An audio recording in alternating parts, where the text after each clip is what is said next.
कहानी की शुरुआत में हम एक रिटायर्ड फौजी जेम्स राइट को देखते हैं, जो इस वक्त जापान के एक मार्शल आर्ट स्कूल में अचानक से घुस गया। उसका मकसद है अपने पुराने दुश्मन को ढूंढना, लेकिन शुरुआत से ही सब कुछ बिगड़ रहा था। जिस आदमी को वो ढूंढ रहा है वो इस वक्त के स्कूल के मास्टर का बाप है। इस मार्शल आर्ट स्कूल का मास्टर एक इज्जतदार आदमी है, जो अपने परिवार की शान में कुछ नहीं सुन सकता। अपने बाप की बेइज्जती सुनकर उसने अपने स्टूडेंट से कहा कि इस अमेरिकन को तुरंत मार डालो, लेकिन प्लान उल्टा पड़ गया। जेम्स कोई मामूली सा फौजी नहीं है, वो बहुत ही जबरदस्त फाइटर है। उसने बिजली की रफ्तार से सबको एक एक करके ढेर करना शुरू कर दिया। सेंसे समझ गया कि ये कोई आम आदमी तो नहीं है। उसने अपने आदमियों को रोका और पूछा कि तुम यहाँ क्यों आए हो। इसका जवाब मिलने से पहले कहानी पीछे चली गई। साल 1942 में जापानी फौज इस वक्त एक कैंप बना रही थी, जिसे मार्च ऑफ डेथ कहा जाता था। पूरे साउथ ईस्ट एशिया पर कब्जा करने का ये एक हिस्सा था। इस वक्त दूसरा विश्व युद्ध चल रहा था और जेम्स इस वक्त अपने मरे हुए दोस्त के पास बैठा था, जिसका शरीर उसने खुद ही दफनाया था। अगली सुबह जापानी फौजी जंगल में दुश्मनों को ढूंढने लगे।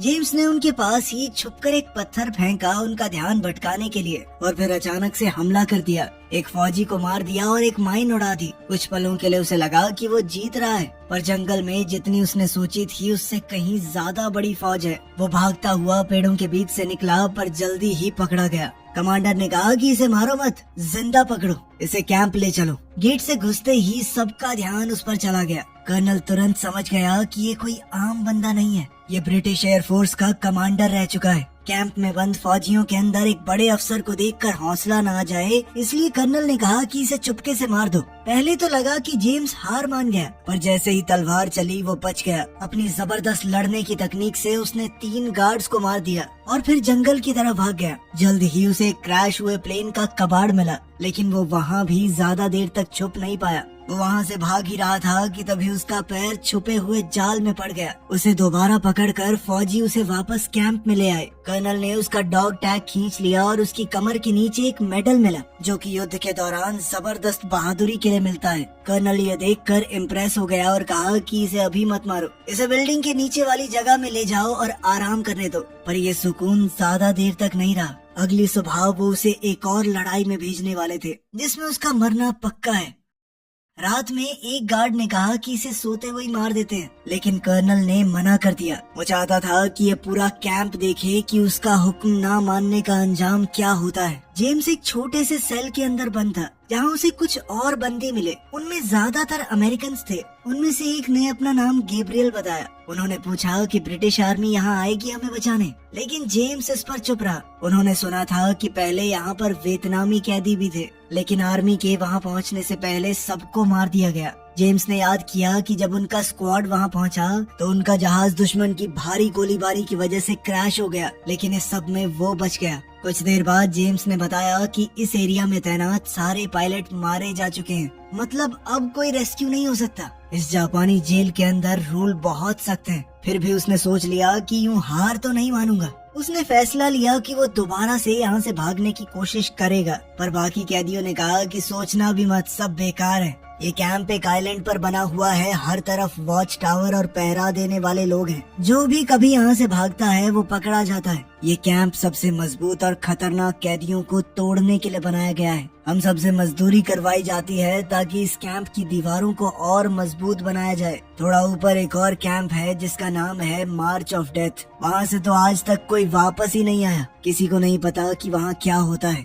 अगली सुबह कंपाउंड में चीखों की आवाज से शुरू हुई। सभी सैनिक लाइन में ट्रेनिंग कर रहे थे। हवा में उनके जूतों की आवाजें और डिसिप्लिन की सख्ती महसूस हो रही थी। वहीं सजा देने का टाइम भी आ गया था। सिपाहियों ने जेम्स के हाथ बांधे और उसे मैदान के बीच में ले गए, लेकिन सबके सामने पहुंचने से पहले कमांडर ने रस्सियां काटने का ऑर्डर दिया और उसे वहां से हटा दिया। दरअसल कमांडर जेम्स को किसी बड़ी चीज के लिए बचा रहा था। असली तमाशा तो अभी बाकी है। 2 कैदियों को सजा मिलने वाली है क्योंकि उन्होंने राशन में से खाना चुराकर अपने बेड के नीचे छुपा दिया था। उनकी सजा मौत तो नहीं थी, लेकिन कैंप के सबसे खतरनाक फाइटर के साथ उन्हें मुकाबला करना होगा। कैंप का सबसे जबरदस्त फाइटर बहुत डरावना लग रहा था। उसका शरीर किसी मशीन जैसा था। उसके मुक्के इतने तेज और ताकतवर लग रहे थे कि सबसे ताकतवर कैदी भी डरकर पीछे हट जाते। यह नजारा सबके दिलों में खौफ भरने के लिए था कि जापानी फौज से चोरी करने का क्या हश्र होता है।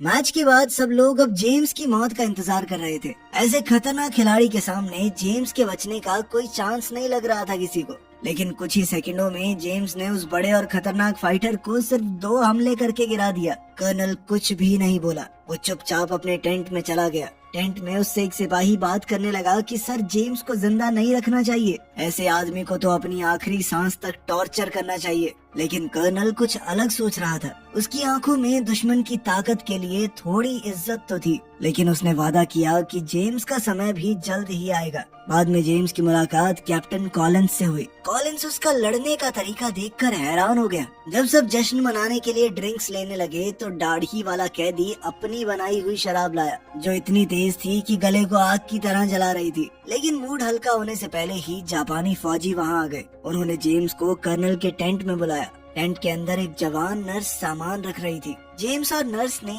एक पल के लिए एक दूसरे को देखा। उन्होंने कुछ कहा नहीं, पर महसूस जरूर किया। फिर कर्नल ने कहा कि मैंने तुम्हें तारीफ करने के लिए नहीं बुलाया। उसने जेम्स के फाइटिंग स्टाइल को पहचान लिया था। यह लड़ने का ऐसा तरीका है जिसे कभी जापान ने बैन कर दिया था। फिर बात घूमकर जेम्स के मेडल पर आ गई। ये मेडल जेम्स का नहीं था, बल्कि उसके बाप का है। कर्नल ने बताया कि मेरे पिता भी फौज में ही थे। फिर उसने अपने मरे हुए ऑफिसर की तलवार निकाली और जेम्स के गाल पर एक हल्का सा कट लगा दिया, और फिर गार्ड्स को कहा कि इसे ले जाओ। यह सीधी सीधी बात थी कि जेम्स अब कल मरेगा। अगली सुबह कर्नल एक और फाइट अरेंज कर रहा था। उसे पता था कि जेम्स का लड़ने का तरीका एक आदमी के लिए तो बहुत बढ़िया है, लेकिन बहुत सारे दुश्मनों के सामने काम नहीं करेगा। इसीलिए उसने अपनी टीम के सबसे ताकतवर फौजियों को उससे लड़वाया। लेकिन जेम्स तूफान की तरह हिला। 1 मिनट के अंदर अंदर उसने तीनों को गिरा दिया। वो चाहता तो अपने आखिरी वार से उन्हें खत्म भी कर सकता था, लेकिन जेम्स रुक गया। उसने उन्हें मारा नहीं।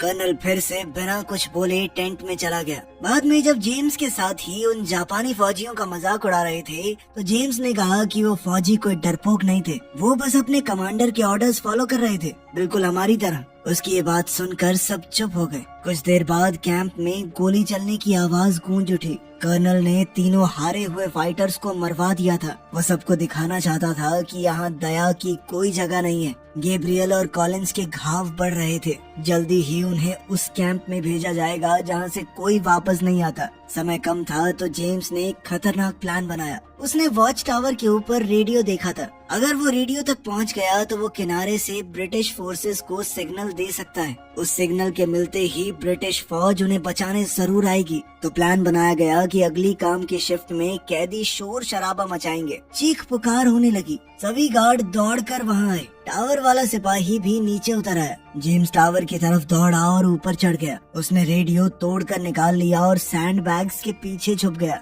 जैसे ही वो निकलने लगा तो नर्स ने उसे देख लिया। कुछ देर बाद एक सिपाही नर्स के ऊपर डोरे डालने लगा, जिस पर नर्स ने उसे मना किया कि मैं ये सब नहीं चाहती। जिसके बाद उसने नर्स को जोरदार थप्पड़ मारा। लेकिन काफी पूछताछ के बाद भी नर्स ने जेम्स के बारे में कुछ नहीं बताया।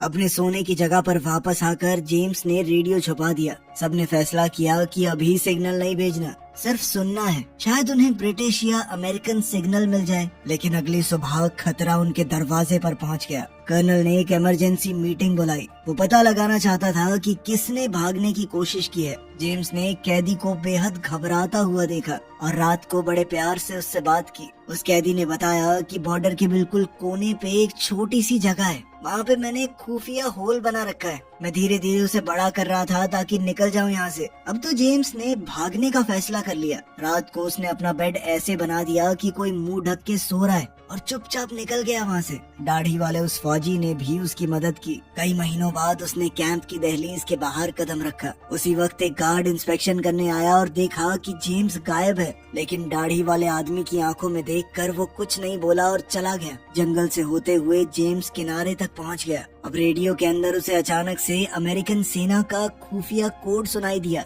मतलब कि अमेरिकन फौज आसपास ही है, शायद हमला करने की तैयारी में। वहीं उसे वो क्रैश हुआ प्लेन भी मिल गया जो उसने पहले देखा था। प्लेन के पास एक मेटल हुक भी पड़ा था, जिसे देखकर जेम्स के दिमाग में एक नया आइडिया आया। फिर जेम्स चुपके से उसी जगह से होते हुए अपने कमरे में वापस चला गया। अगली सुबह जेम्स ने अपने सभी साथियों को बुलाया और बताया कि उसने क्या देखा। रेडियो पर जो आवाजें आई थी वो नवाजो भाषा में थी, जिसे सिर्फ अमेरिकन फौज इस्तेमाल करती है। इसका मतलब कि अमेरिकी फौजी पास ही हैं। जेम्स ने उन्हें एक और चीज बताई, जंगल में उसे ग्लाइडर जैसा साफ सुथरा हवाई जहाज मिला है। अगर वो किसी गुजरते हुए प्लेन से ग्लाइडर को जोड़ पाए तो वो हवा में उड़कर उन्हें सुरक्षित ले जा सकता है। ये प्लान पागलपन जैसा लग रहा था, लेकिन उनके पास खोने को क्या ही था। उन्हें ये छोटी सी उम्मीद भी मंजूर थी। सब लोग खतरा होने के बावजूद मदद करने के लिए तैयार हो गए, पर उनकी उम्मीद ज्यादा देर तक नहीं टिकी। सिपाही आ गए और जेम्स को कर्नल के सामने ले जाया गया। कर्नल ने खुद भी नवाजो लैंग्वेज को सुन लिया था और वो चाहता था कि जेम्स उनके लिए इसे ट्रांसलेट करे, पर जेम्स ने बताया कि ये अमेरिकन फौज इस्तेमाल करती है, मैं ब्रिटेन से हूँ और अगर पता होता भी तो मैं अपने साथियों को धोखा नहीं देता। इस बात से कर्नल गुस्सा हो गया। उसने सिपाहियों से कहा कि जेम्स को बांध कर पीटते रहो जब तक वो घुटनों पर न गिर जाए। हर एक डंडा जोर से लगना चाहिए। अब टेंट में दर्द की आवाजें गूंजने लगी। जब जेम्स गिर गया तो गार्ड्स उसकी रस्सी काट कर उसे मुक्कों से मारने ही वाले थे कि तभी जेम्स ने अपना असली प्लान शुरू कर दिया। उसने अपनी बची हुई ताकत से एक गार्ड को मारकर नीचे गिरा दिया, बिल्कुल कर्नल के सामने। कर्नल ईटो के सिपाही कैसे एक अकेले आदमी के सामने हार गए, ये कर्नल को बहुत बड़ी बेइज्जती लगी। गुस्से में आकर वो कैंप के बीच में गया और कुछ वर्कर्स को वहीं मार दिया। उसने कहा कि अब बाकी लोग मौत से भी बुरी जिंदगी जिएंगे। इतना दर्द सहने से जेम्स बेहोश हो गया। 2 दिन बाद जब उसे होश आया तो वो दवा खाने में पड़ा था। कर्नल ने ऑर्डर दिए थे कि उसे जिंदा रखो। उसके जख्मों का इलाज वही जवान नर्स कर रही थी, जिसका नाम है टेरेसा। वो 3 महीने से कैंप में काम कर रही थी, खुद भी बाकी कैदियों की तरह फंसी हुई थी। जेम्स उससे कुछ पूछने ही वाला था कि तभी एक सिपाही वहाँ आ गया और दोनों को अलग कर दिया। रात को जेम्स बेड पर अकेला पड़ा रहा। अचानक गोलियां चलने की आवाजें आई। उसने आंखें खोली तो एक चाकू उसके मुंह के पास चमक रहा था। कर्नल ईटो एक और आदमी को सबके सामने मार रहा था, सबको और डराने के लिए। ये एक बेहद दर्दनाक मंजर था, पर इस दौरान जेम्स को समझ आ गया कि कर्नल का असली इरादा क्या है। ईटो जेम्स को चुपके से मारना नहीं चाहता। हर एक मुकाबला, हर एक लड़ाई एक मौका है ताकि वो जेम्स को एक बराबरी की लड़ाई में मारे, बिल्कुल उसी तरह जैसे उसके टीचर ने उसे सिखाया था। जेम्स थोड़ा थका हुआ था, पर उसके हौसले बुलंद थे। उसने कहा कि अगर ये तुम्हारे बेस्ट फाइटर थे तो मैं पक्का घर वापस जिंदा ही जाऊंगा। कर्नल के चेहरे पर शिकन तक नहीं आई। उसने वार्निंग दी कि अगर जापान हारा तो कैंप का एक भी आदमी जिंदा नहीं बचेगा। इसके बाद जेम्स अपने साथियों के पास लौट आया। उसके दोस्तों ने बताया कि सुबह अमेरिकन प्लेन्स आए थे। उन्होंने हजारों पर्चे गिराए हैं। इन पर्चों के अंदर जापानी फौजियों को वार्निंग थी कि अमेरिकन आर्मी उनकी हर चाल को देख रही है और कैदियों के साथ जो बुरा बर्ताव हो रहा है वो भी देखा जा रहा है। जैसे ही लड़ाई खत्म होगी तो इंसाफ किया जाएगा। लेकिन जेम्स को इस सब से कोई फर्क नहीं पड़ा। उसने बताया कि ईटो कभी सरेंडर नहीं करेगा। अगर जापान हार भी गया तो वो यहाँ मौजूद सबको मार देगा। सभी चुपचाप सुनते हुए सोच रहे थे कि कहीं वक्त ऐसे ही ना निकल जाए। रात के वक्त गैब्रियल जंगल में ग्लाइडर चेक करने गया। वापस आते हुए उसकी मुलाकात जेम्स से हो गई। उनके कमरे तक जाने वाला सीधा रास्ता बंद कर दिया गया था, तो वो दोनों छुपकर साइड से जाने लगे। लेकिन एक गार्ड ने उन्हें देख लिया। उसके साथ लड़ाई में उन्हें गार्ड को मारना पड़ा, वरना वो पकड़े जाते। आवाज सुनकर एक और अफसर आया। जेम्स ने उस आदमी को मारने की बजाय उसे छोड़ दिया। उस अफसर ने दोनों को चुपके से उनके कमरे तक वापस भेज दिया, लेकिन फिर जाकर गार्ड्स को बता दिया कि एक गार्ड का मर्डर हुआ है। ये सुनते ही सभी फौजी कैदियों के कमरे में घुस गए। कैंप में खामोशी फैल गई। कर्नल ने सुबह तक फैसला किया कि असल कातिल को खोजना ही पड़ेगा। अपने साथियों को बचाने के लिए जेम्स ने आगे आकर कहा कि मैंने मारा उसे। कर्नल ने इस बात का सबूत मांगा। उसने जेम्स से कहा कि तुम अपनी तकनीक को एक कैदी के ऊपर इस्तेमाल करो। लेकिन जब उस कैदी ने कहा कि मैं ये नौटंकी नहीं करने वाला, तो गार्ड्स ने सीधा उसके सर में गोली मार दी। फिर कैप्टन कॉलिंस को गार्ड के साथ मुकाबला करने के लिए भेजा गया। उसने भी सबको हरा दिया। सभी कैदियों को जानवरों की तरह उनके कमरे की तरफ धकेल दिया गया। जेम्स फिर से कर्नल के सामने खड़ा था। जेम्स ने उसे डरपोक बुलाया और कहा कि मुझसे मुकाबला कर अगर हिम्मत है तो। कर्नल ने अपने सर से मारकर जेम्स को चोट पहुंचाई और उसे बाहर फेंकवा दिया। उसी रात जेम्स और गैब्रियल सच में भाग गए। जंगल से होते हुए वो किनारे की तरफ निकल पड़े ताकि अमेरिकी फौज से कांटेक्ट कर सकें। वो मिलकर अलग अलग भाषाओं का इस्तेमाल करके बात कर रहे थे ताकि जापानी फौजियों को समझ में न आए। उनका प्लान बहुत सीधा था, एक सिग्नल भेजने के लिए रॉकेट चुराओ, उसे हवा में फायर करो ताकि प्लेन को उनकी लोकेशन का पता चल जाए। प्लेन से ग्लाइडर को जोड़ दिया जाए और ग्लाइडर के जरिए वो लोग आइलैंड से उड़ जाएं। यही था इकलौता तरीका वहाँ से बचकर निकलने का। जब वो कैंप में अपने कमरे में वापस आए तो सब कुछ सूना सूना सा था। कमरा एकदम खाली था और लाइटें बंद। अचानक फौजियों ने अंदर घुसकर उन्हें भी बेहोश कर दिया। वो तब होश में आए जब एयरप्लेन्स ऊपर से गरज रहे थे। कैंप की नर्सों को आसमान की तरफ देखकर लगा कि शायद अमेरिकन सब आ गए हैं हमें बचाने के लिए। कुछ ही पल बाद पूरे कैंप में हंगामा शुरू हो गया। कैदियों को बांध दिया गया और पूरे टापू पर धमाकों की आवाज सुनाई देने लगी। अमेरिकी फौज ने हमला कर दिया था। इस जगह से अब कर्नल ईटो का कंट्रोल चला गया था। गुस्से में आकर उसने सामने दिखने वाले हर एक इंसान को मारना शुरू कर दिया, चाहे वो सिपाही हो या कैदी। गोलीबारी के बीच जेम्स समझ गया कि उन्हें रेडियो तक पहुंचना होगा और अमेरिकी सिपाहियों से दोबारा बात करनी पड़ेगी। लेकिन जब वो रेडियो तक पहुंचे वो पूरा टूट चुका था। अब उनकी अकेली उम्मीद थी टावर पर लगा हुआ ट्रांसमीटर। इस मौके पर नर्सेज ने हिम्मत दिखाई। उन्होंने गार्ड का ध्यान भटकाया, उनको पास बुलाया और फिर मार दिया। अब रास्ता साफ था। टावर के ऊपर गैब्रियल ने तुरंत इमरजेंसी सिग्नल भेजा। नीचे पूरे कैंप में पागलपन सा छा गया था। जापानी फौजी भागने की कोशिश कर रहे कैदियों पर गोली चलाने लगे। जेम्स ये सब चुपचाप नहीं देख सकता था। उसने भी एक राइफल पकड़ ली और गोली चलाने लगा। इससे कुछ गार्ड्स मर गए और बाकी कैदियों को भी हिम्मत मिल गई। धीरे धीरे कैंप में बहुत बड़ी बगावत हुई। कैदियों को जो मिला वो उससे लड़ने लगे। लड़ाई के बीच में कैप्टन कॉलिंस एक ऐसे अफसर के आगे आ गया जो शुरू से उसे परेशान करता था। लड़ाई बहुत तेज हो गई पर ज्यादा देर नहीं चली। कॉलिंस जीत ही रहा था, लेकिन तभी पीछे से किसी ने उसे गोली मार दी और वो वहीं गिर पड़ा। अपने दोस्त को यूं गिरते हुए देखकर जेम्स और गुस्से में आ गया। वो सीधा कर्नल के टेंट में घुस गया जहां कर्नल ईटो तलवार लेकर खड़ा था। दोनों के बीच अब एक जबरदस्त लड़ाई छिड़ गई। आखिर में ईटो गिर पड़ा और जेम्स खड़ा रहा, बहुत थका हुआ, खून से भरा शरीर लिए, लेकिन अब वो जीत चुका था। गैब्रियल जेम्स को खींचकर बाहर ले गया। जहाज ऊपर घूम रहे थे और वक्त बहुत कम। वो दोनों वहाँ से भागने लगे। एक फौजी ने राइफल उठाई उन दोनों को पीछे से गोली मारने के लिए, लेकिन कर्नल ईटो ने उस फौजी की बंदूक को अपनी तलवार से हटा दिया। उसने उन दोनों को जाने दिया। ये जीतने वाले की तरफ इज्जत दिखाने का उसका तरीका था।